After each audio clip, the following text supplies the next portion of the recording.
سامعین او حضرات ورونو زما د بیان نه جوړو خلاصه دا وه چې کوم مولیانو د بیان نه شر جوړ شوی دی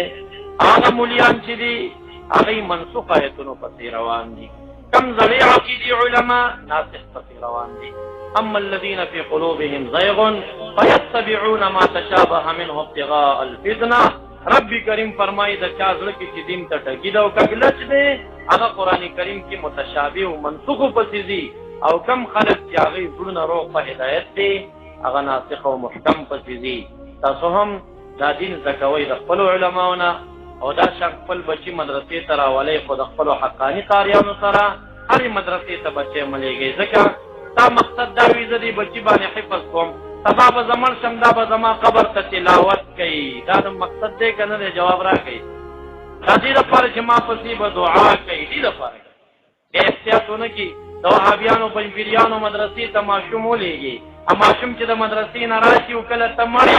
تا پسې تلاوت ته ناروا وایي تا پسې خیرات ته حرام وایي ته پرېږده چې بل تا پسې دعا کوي هغه بل ته بدعتي وایي نو زه وایم هغه قاري هغه پنجپیری او وابي قاري چې ستا زوی جوړ شوی دی که د دې حفظ القرآن په ځای د بټۍ خرکار دې چې جوړ کړی وی نو تا دپاره ډېره ښه وه ځکه چې ستا خو به یې قدر کولی که نه ستا خو به یې قدر کولی که نه یو 200 روپۍ خو به یې ورځ راوړې درته که نه د بټۍ خرکار چې نه ښه د دغه قاري نه چې هغه تا پسې دعا ته ناروا وایي هغه تا پسې ختم ته ناروا وایي هغه تا پسې خیرات ته ناروا وایي خو دا نقصان مونږ او تاسو نه کېږي چې مونږ یې مدرسې ته اول بوزو نه که یې بوزو بیا د مدرسې فرق نه کوو چې دا د چا مدرسه ده نو لږ داسې جناب حافظ صاحب دا کومه خواري چې روانه کړې ده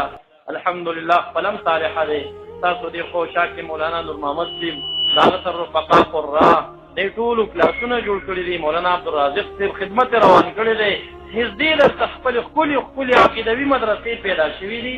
لا اقل د خپل بچي دوی سره کېنوئ